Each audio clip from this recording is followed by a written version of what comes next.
So after both directs the past 2 weeks, I just want to give my thoughts on what was shown, mainly focusing on the Switch 2 Direct. So first on March 27th we had the Switch 1 Direct, and it definitely felt like that's kind of like more like the back catalog Nintendo. They're doing like their smaller titles, and more of the bigger games will be unveiled later.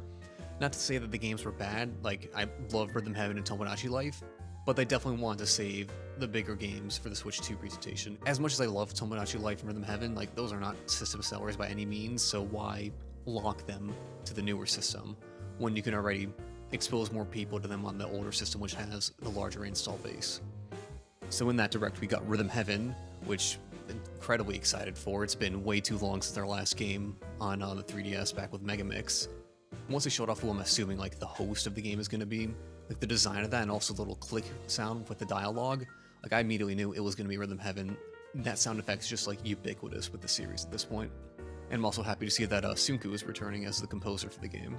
Very excited to see that one. And there was also Tomodachi Life right after that, which ended the direct. And like with Rhythm Heaven, it's about time, like we got a new game. I honestly wasn't thinking they were actually going to bring it back. I thought they were just going to leave that on the 3DS. But glad to see it here and returning. And hopefully that means we'll see more Ys in other games as well. We also got another good look of Metroid Prime 4. Looks cool. Like I've never actually played many other Metroid games, and the only one I actually have played is Dread. And in general, the only other Metroidvania I have played was Pseudo Regalia. But I definitely would love to get more into the series, and I might consider picking up the first Prime game on the Switch. Still surprised they never actually re-released the other two Prime games on the Switch either. They also showed off a lot more Pokemon Legends ZA. The gameplay definitely seems more interesting, being able to like sneak up on the trainers and attack them without them noticing at first. Like at first, when I first showed off the game in the Pokemon Presents presentation, I wasn't a big fan of like the urban modern setting. I thought it would have been much more interesting if it took place in the past, like Legends Arceus, and it was like about the initial construction of Lumiose. But with them showing off like the way the League is going to work in the game, I guess the contemporary setting makes more sense. Unfortunately, I probably won't be getting the game though, because really have just been burnt out of Pokemon, haven't enjoyed the games in a long time. The last Pokemon game I did try was Legends Arceus, which I kind of just lost interest in right around after the first boss fight. Never got around to finishing it. Maybe I will in the future, I don't know. I believe that was everything they talked about when it came to first-party games there. There were a few other third-party games that seemed interesting. Patapon, I've always heard good things about it. I mean, I'm excited about Rhythm Heaven. I just love rhythm games in general, so I might check that one out. There's also Shadow Labyrinth, which I believe was shown off at maybe the Game Awards or some other presentation earlier this year. Weird Pac-Man Metroidvania sort of thing, which I might check out in the future. Oh, and there was also the digital game cards they talked about, which they seem fine. Like, I mainly buy physical games, so it doesn't really apply to me. I don't really have anyone to share games with, much less games to share in general. It kind of just feels like a worse version of the Steam Family Game sharing system. So then a week later after that Direct, we got the Nintendo Switch 2 Direct, which we knew about from the initial reveal back in January. And like I assumed with the first Direct, this is where they were keeping most of their big titles. Before we get into the games, I just want to say, Nintendo is definitely getting fired from how bad the stream quality was. Audio desync throughout almost the entire presentation. Funnily enough, I think it started right when they were talking about like game voice chat. So funny how that happened.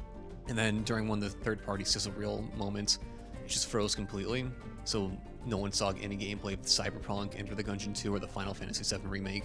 Not sure what happened there. Not sure if this was better or worse than what happened with the Switch 1 presentation, where they just had the really bad live translation. Of course, they knew to start with Mario Kart World. Like, that's what many people were just looking forward to the most, and yeah, that game looks amazing.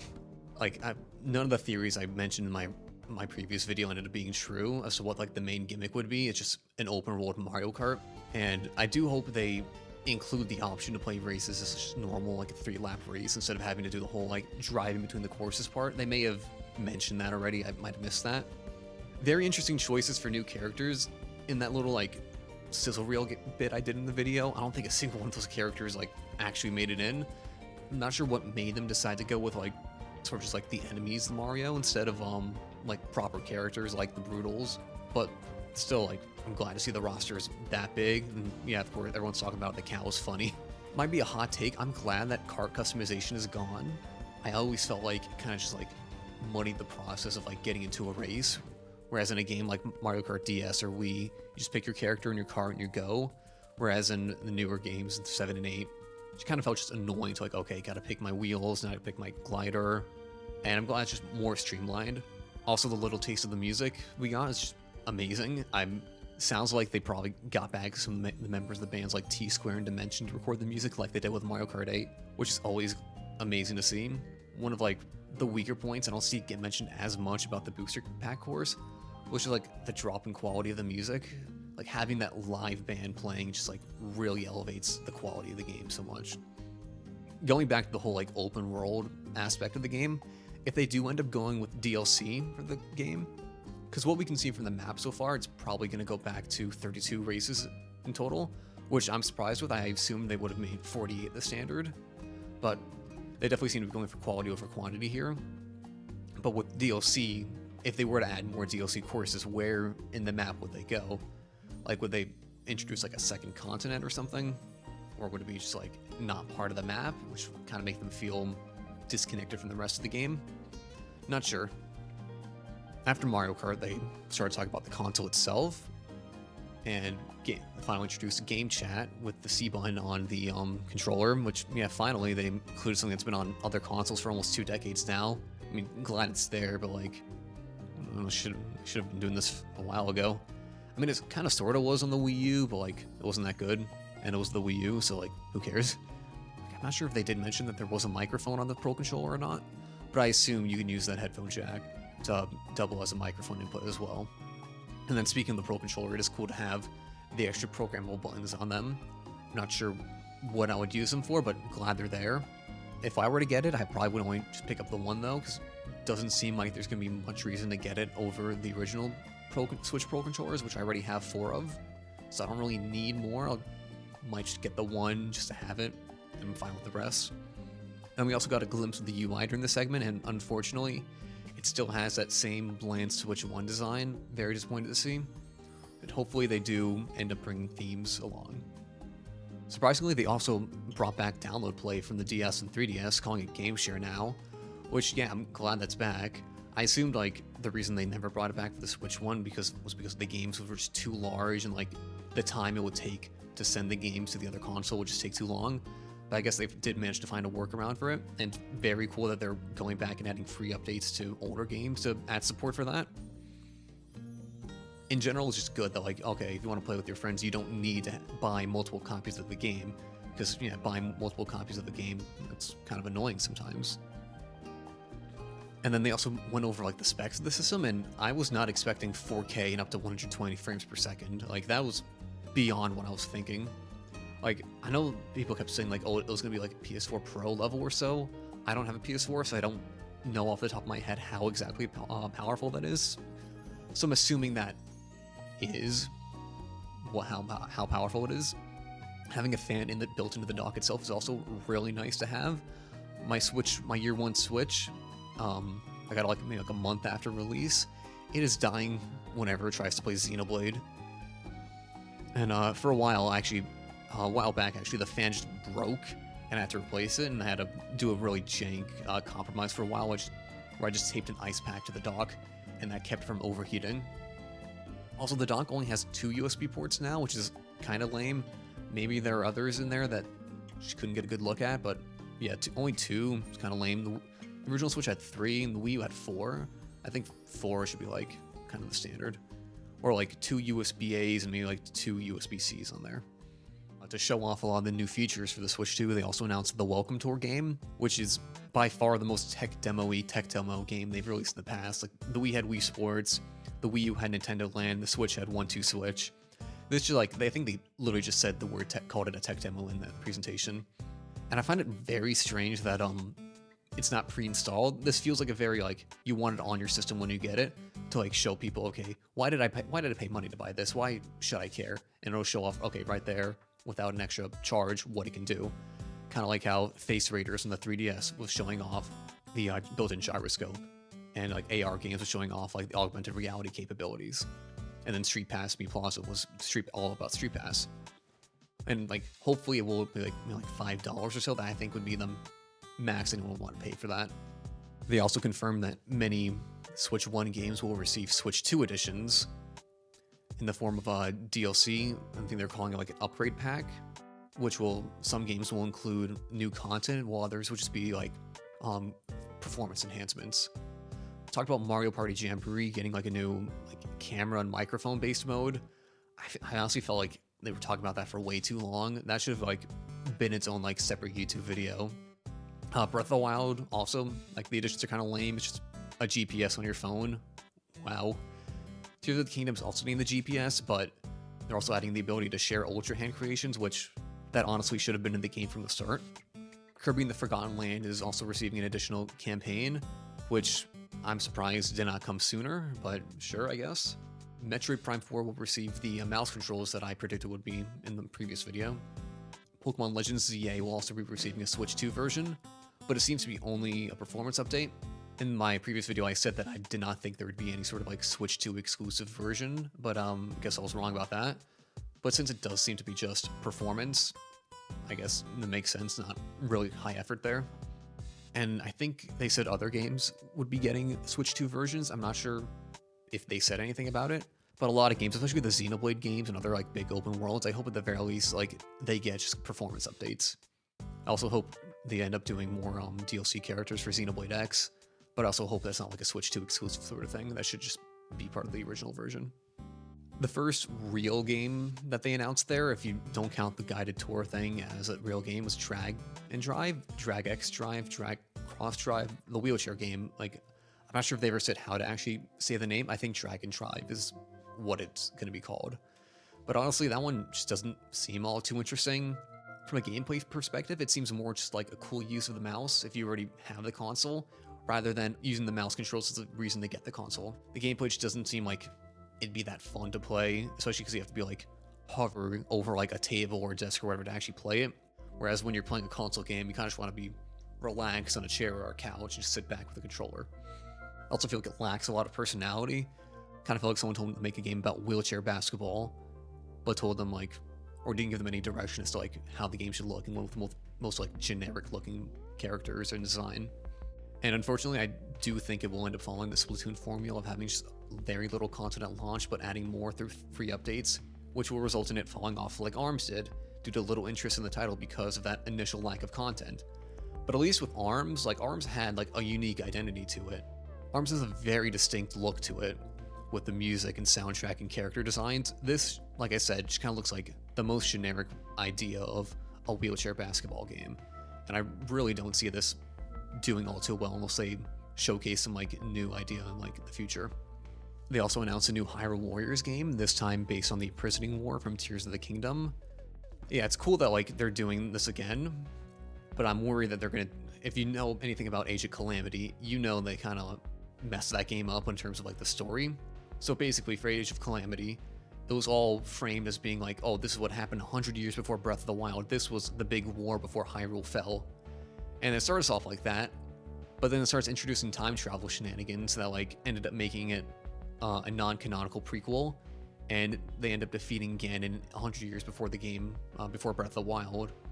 So it's basically just the good ending version of the game, which is kind of lame. And I'm worried that with this game, they'll end up doing a similar thing where, okay, Ganondorf gets defeated in 1,000 years, however long ago this was, I forget what it was in Tears of the Kingdom, but they defeat Ganondorf then, and then at the very least, I hope they add personality to the 4 sages seen in Tears of the Kingdom, because they're kind of just there. I don't think they have names at all, or even say anything. And it's one of the biggest flaws in Tears of the Kingdom, is that it tries acting like it has like, oh, a much grander story than Breath of the Wild, when like a lot of stuff is kind of just as like vague and undeveloped as that game. GameCube Nintendo Switch Online games were also unveiled, which I definitely saw coming. I think it did get leaked beforehand, like them making new GameCube controllers, but I didn't see anything about that until after the Direct happened. The games they chose as the launch titles were The Wind Waker, Soul Calibur, and F-Zero GX, which I felt were kind of strange choices. Like I assumed they would have put like Luigi's Mansion on there first. I'm also surprised they went with the original Wind Waker instead of the better HD version, because for a while people were thinking they were going to re-release Wind Waker HD and Twilight Princess HD, but I guess with them putting Wind Waker, the original Wind Waker, on the GameCube online, they're just not going to bother with that now, which is unfortunate, because like the HD version is just better. Also, I'm going to make a bold claim here and say they're never going to put Melee on there purely out of spite for competitive players. It's not like competitive players aren't going to play it anyway, because why would they play it? If you're a competitive player, you probably already have a Wii or GameCube with a CRT playing on it. Like, you're not going to, I don't think that any of them would want to actually like touch the Melee on there. There were a bunch of third-party games announced also for the Switch 2, which I'm not going to talk about all of them because there were a lot and not all of them are really that interesting to me. Elden Ring was confirmed, which I mentioned in my Switch 2 presentation video. The Hitman World of Assassination trilogy is going to come to the Switch 2 as well. I'm a big fan of the World of Assassination trilogy. I'm glad to see it on there. I'm probably not going to pick it up because I already have it on PC and I'd rather just do that. Like, aiming's going to just be better with the mouse. Oh yeah, but you do get mouse controls. I'm not going to buy it anyway. IO Interactive is also working on a new James Bond game, which I'm a zoomer. I've never played any of the GoldenEye games, so I'm assuming if you were a fan of GoldenEye, you were a fan of the new James Bond game they announced. Deltarune Chapters 3 and 4 were also announced to be releasing with the Switch 2, which I was not expecting that in this direct. If Toby Fox was going to announce Deltarune stuff, I assumed it would have been in the previous direct. It's just crazy that like Toby Fox has like risen to such a status where his game announcements are like part of a new console unveiling at this point. Silk Song was also given a 2025 release year. If you're into that, I've never played Hollow Knight. Seems kind of interesting. Good for you if you've been waiting for that for a while. And then, like I mentioned before, Cyberpunk 2077, Enter the Gungeon 2, and the Final Fantasy VII Remake were announced there. But like I said, because of the stream issues, they were kind of cut off, unfortunately. Closing out the direct, we got 3 big titles back to back. The first was called The Dusk Bloods, a new title from FromSoft, and seems to be inspired by Bloodborne. Although I think Sony owns the rights to Bloodborne, so this is just legally distinct Bloodborne, I guess. And I've never played a FromSoft game or any other Souls-like, so maybe I'll check it out, I'm not sure. After that, we got a new Kirby Air Ride game, Kirby Air Riders, and this ended up being that game that Sakurai was talking about in his YouTube series. Probably the 5th time I mentioned this before. I've never played the original Kirby Air Ride, but it always seemed like a cool game to me, so I might check that out. And very interesting that they announced 3 racing games, or at least there were 3 racing games mentioned in this direct. And then ending the direct, they had Donkey Kong Bonanza. This was my personal favorite reveal they had. I'm a big fan of the Donkey Kong Country series, and I'm excited to see the new game. And a lot of people are not too happy with the new redesign. He honestly just grew on me, like, at first when I saw him in the Mario Kart World direct. Kind of like, whatever, I didn't really feel that strongly about it. But now, like, pretty cool design. And also, like, the music. Everyone's talking about the music in the Mario Kart trailer. I love the music in the Donkey Kong trailer. I wonder if they got David Wise back for the soundtrack. So yeah, in general, this direct had a lot of highs and lows, but overall, I definitely think they did a very good job at showcasing the new console. Mario Kart World at launch, Donkey Kong Bonanza coming out like a month after, Kirby Air Riders, the Dusk Bloods, and Hyrule Warriors arriving later this year. The system is looking to have a very good first year. Not to mention all the Switch 1 titles like Metroid Prime 4, Pokemon Legends ZA, and Rhythm Heaven Groove, and Tomodachi Life releasing, which can be played on both systems. Like, there's a lot of good stuff coming out this year. And I am very excited for the new system, is what I would say if I didn't know about the prices. Nintendo in recent years has gone more and more absurd with their prices, with their previous most egregious example being Donkey Kong Country Returns HD being $60. But the prices for the Switch 2 and the new games honestly just take the cake for their worst pricing decisions yet. $450 for the console and $70 for games are bad enough, but then $80 for Mario Kart by itself is just complete bullshit, honestly. For a bit there, people thought the Mario Kart would actually cost $90 specifically for the physical version, but thankfully that ended up just being a miscommunication. But still, $80 is way more than I would ever pay for a game. I keep seeing people try to defend the decision by saying like, oh, games used to cost so much in the 90s, not even considering inflation. You should just be grateful they're cheap as they are, which is just a ridiculous argument. I maybe could have stomached like $70 being the standard, but more than that is just a no for me. The most I ever paid for a game was the $70 for Tears of the Kingdom. I didn't even feel like beating the game, so I can't really say if I actually got the $70 worth out of it. Speaking of Tears of the Kingdom, with the price of the games, how much are those upgrade packs going to cost? They made it seem like it'd be a flat fee that can be used on any one game, but that kind of seems unfair considering how inconsistent the quality between them is. Some games are getting full DLC like Mario Party and Kirby, while Metroid, Pokemon, and the Zelda games are just getting performance upgrades and minor quality of life additions. Why should I pay for what I assume is going to be about $20 just to play Tears of the Kingdom actually optimized? That's just how the game should have ran from the start. This pricing debacle is making me wonder if this will turn out to be a similar situation to that of the 3DS. That system initially released for $250, but sales stagnated in the first few months, so they had to give it a price drop to $170. However, the 3DS also had the lack of worthwhile games added around launch, whereas the Switch 2 already has a stacked first-year lineup. So I don't think sales will be impacted as much, which unfortunately means I don't think the system will be getting a similar price drop.